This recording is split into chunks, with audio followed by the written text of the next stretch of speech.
Bueno, y varias veces hemos hablado, Carla, de esta situación, ¿no? Obviamente tan singular que es la pandemia y cómo al mismo tiempo, en función de la expectativa que había de la llegada de las vacunas en los distintos países, cómo la realidad ha deparado una sorpresa grande para muchos de ellos, ¿no? Sí. Sobre todo aquellos que en algún momento, caso de la Argentina también, habían cerrado algún tipo de conversación, de acuerdo con laboratorios importantes, laboratorios que tienen su sede en los Estados Unidos, en el Reino Unido, en el viejo continente, y que a la hora de tratar de alguna manera de acercar posiciones, lo que dijeron es, bueno, hay prioridades y los países que no son parte o no son accionistas de esos laboratorios o no son parte de lo que es la función comercial de esos mismos laboratorios, la verdad que fueron a la cola, es decir, tienen que esperar.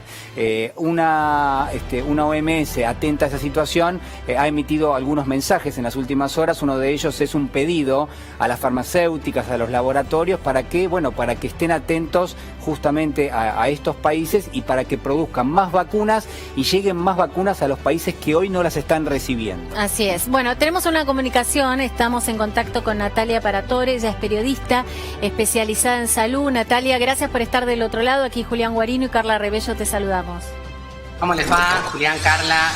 Escuchaba lo que estaban comentando y sí, por supuesto, es una preocupación que tiene que ver con la inequidad muchas veces y con el desafío que tiene que ver justamente con lograr la equidad en la distribución y en la producción de la vacuna. Como decías vos, Julián, es la clave, sí. El volumen de producción que exista. La realidad también es que hay otra mirada que tenemos que poner en la distribución que se hace con esa producción. Con lo cual hay muchísimos contratos que firman los países con los laboratorios, por supuesto, y muchos de esos contratos hemos visto que no se han cumplido y que más allá de que no se cumplen, las sanciones son muy complejas y en realidad lo que hoy por hoy tenemos es necesidad de una respuesta urgente. Nos falta el tiempo que la justicia muchas veces hace que se extienda, pero lo que mencionaban ustedes tiene que ver con este llamado de atención que hace la Organización Mundial de la Salud con su sede en Europa, donde realmente la complejidad de los casos se está viendo día a día en el crecimiento de los casos, pero sobre todo en la circulación de lo que se llaman cepas o variantes. Y acá es importante destacar algo que quiero compartir con ustedes y con todos los televidentes, que en el mundo existen miles, pero miles de cepas. No todas son peligrosas, no todas implican un desafío para la ciencia, es decir, para tener que investigarlo. Hay 5 que sí son y se han detectado, tienen un alto grado de peligrosidad. Está lo que se llama la cepa variante de Reino Unido, está la que también conocemos como la de Río de Janeiro, que está acá muy cerquita y que estamos muy atentos justamente porque hay una circulación, y después existe la de Sudáfrica y hay 2 nuevas.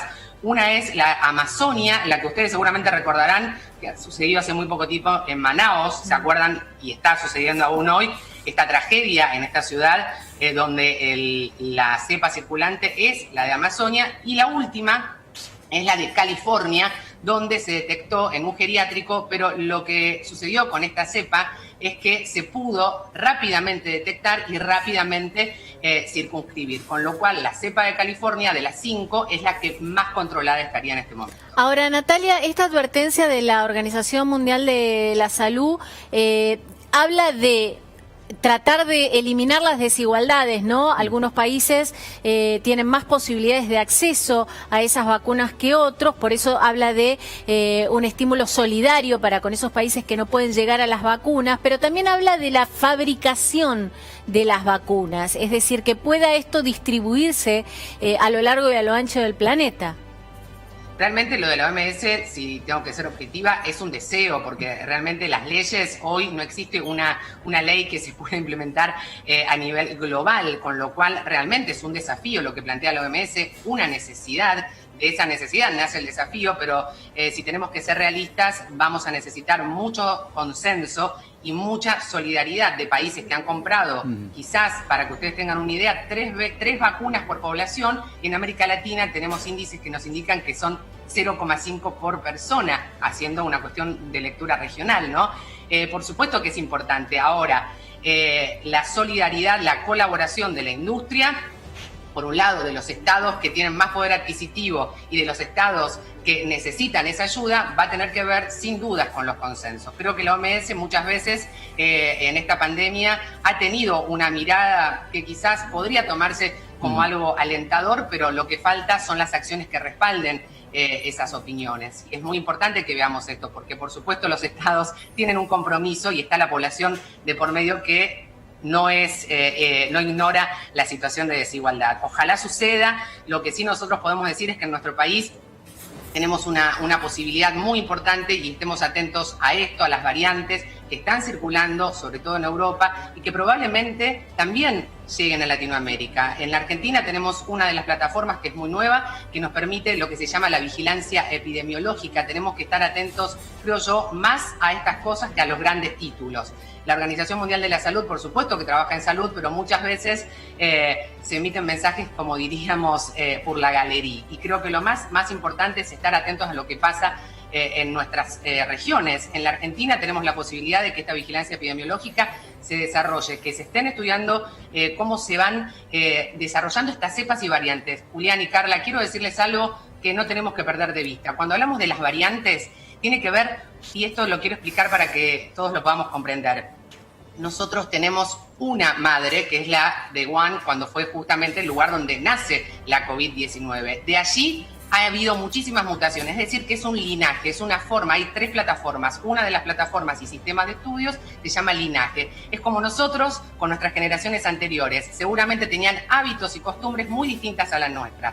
La COVID es justamente algo muy similar a lo que sucede en la vida de cualquier individuo a lo largo de su vida.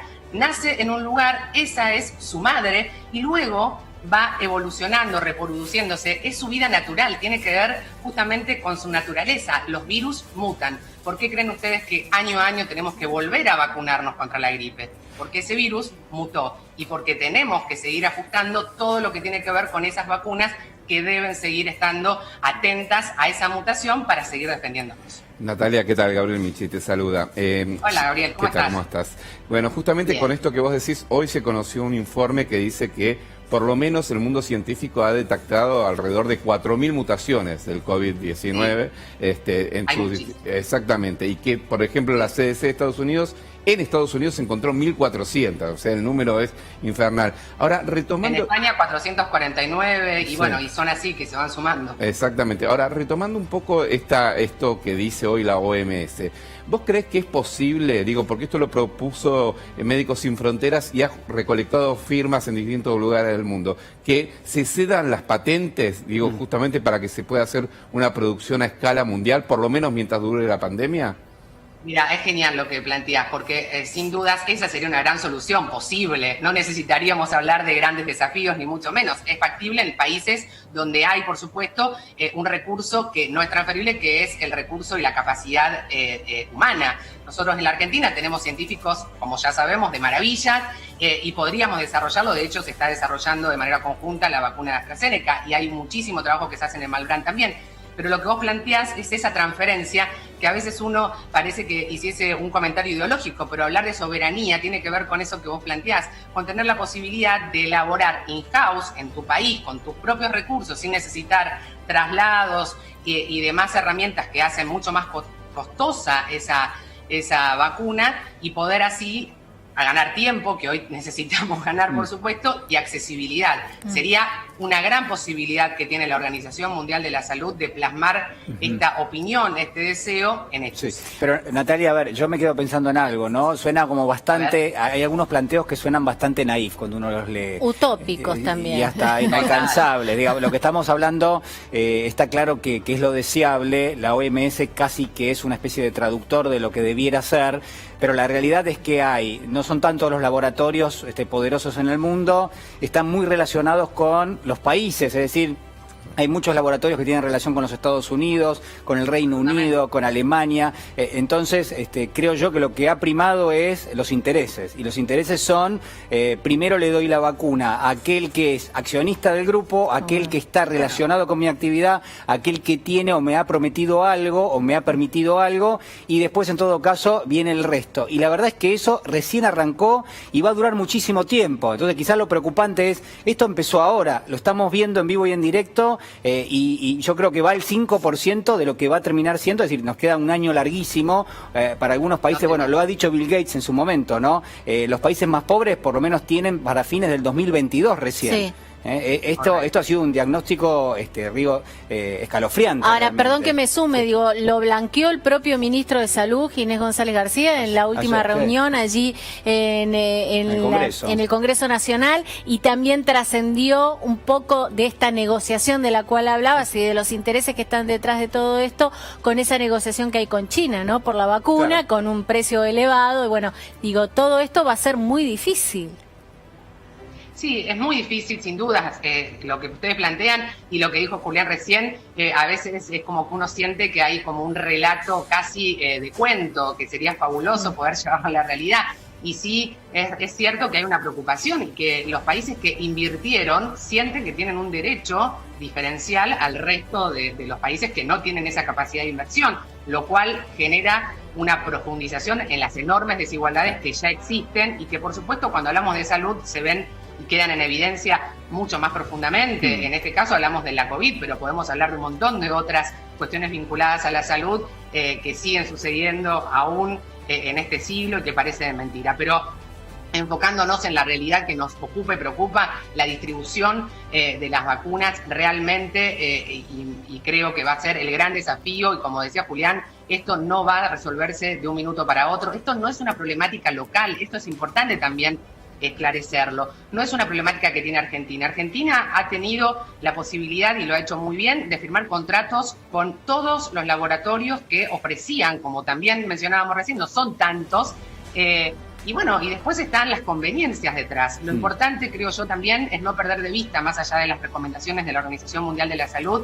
que es lo que les decía al comienzo, que tenemos que tener tranquilidad, porque lo más importante hoy, más allá de esperar y de acceder a la vacuna, es que cada ciudadano vea de qué manera puede alguien vigilar epidemiológicamente su territorio, su país. Lo digo para los argentinos, lo digo para Perú, que acaba de confirmar ayer justamente la circulación de esta cepa de Río de Janeiro, y esto va a suceder porque realmente este virus va mutando, y esas mutaciones, lo más importante que hay que hacer es justamente detectarlas a tiempo para poder hacer los ajustes vacunológicos necesarios y para poder, sobre todo, estar atentos a si produce algún efecto aún más grave que no esté contemplado dentro de esa composición que tienen las vacunas de las cuales hoy disponemos. En la Argentina, la Sputnik V, que definitivamente tiene un alto porcentaje de eficacia.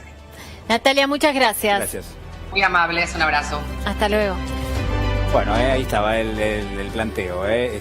Solamente para cerrar esto, creo que es un problema para todos los países, pero especialmente para algunos que en gran medida tienen que relegar a su población a recibir la vacuna dentro de 1 o de 2 años, ¿no? Es un problema de desigualdad a nivel global, y por eso es tan importante la ciencia y la tecnología cuando las discutimos, por ejemplo, con el Fondo Monetario, que el fondo te dice tenés que recortar y acá, y a uno le parece que eso no tiene ningún tipo de injerencia con la realidad de todos los días. Claramente sí, y en este contexto se ve mucho más. Así es. Se ve mucho más. Bueno, vamos a hacer una pausa.